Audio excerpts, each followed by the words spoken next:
Hello বন্ধুরা, আসসালামু আলাইকুম। সবাই কেমন আছেন? আল্লাহর রহমতে আমিও ভালো আছি। আজকে আমি আপনাদের দেখাবো রাসূল সাল্লাল্লাহু আলাইহি সাল্লামের ঘটনা, অলৌকিক ঘটনার সাক্ষী এই গোমামা মসজিদটি। এই গোমামা মসজিদটি মদিনায় অবস্থিত। মদিনায় নবমীর পাশেই অবস্থিত।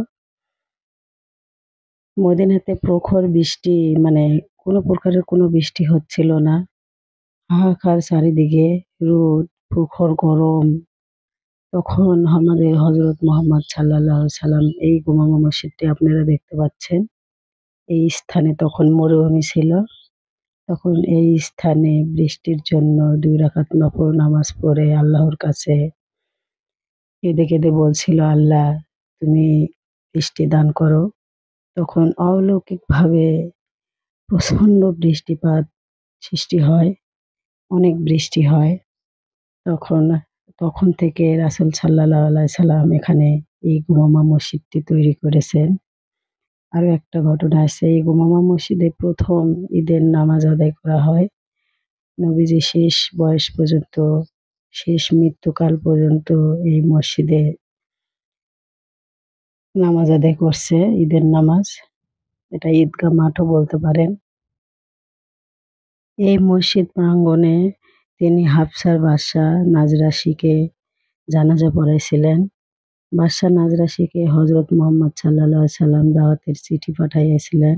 সেই চিঠি পেয়ে বাদশা নাজরাশি ইসলাম গ্রহণ করেন। সুবহানাল্লাহ, আল্লাহু আকবার।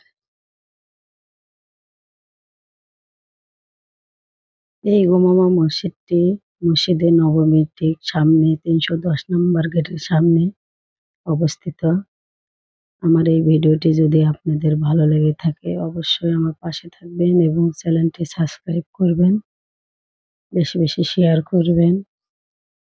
সবাই খুব, খুব ভালো থাকবেন। আর আমার জন্য দোয়া করবেন আমি যেন আপনাদের এরকম ভালো, ভালো ভিডিও দিতে পারি। দেখুন একটা কাজের লোক কিভাবে অসহায় হয়ে দাঁড়িয়ে আছে। আর দেখুন হজ করতে এসে হাজিরা অসুস্থ হলে এরকম হুইল চেয়ার আছে। এই চেয়ারে নিয়ে বেড়ান যায়। এই গোমামা মসজিদটি অনেক অলৌকিকভাবে অনেক কিছু ঘটনার সাথে জড়িয়ে আছে। আস্তে, আস্তে আমি সব আপনাদের জানানোর চেষ্টা করব। দেখুন কত কবুতর। এই গোমামা মসজিদের উপরে এই কবুতরগুলো বসবাস করে।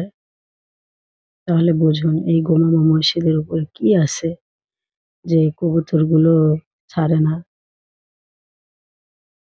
আল্লাহ হাফেজ।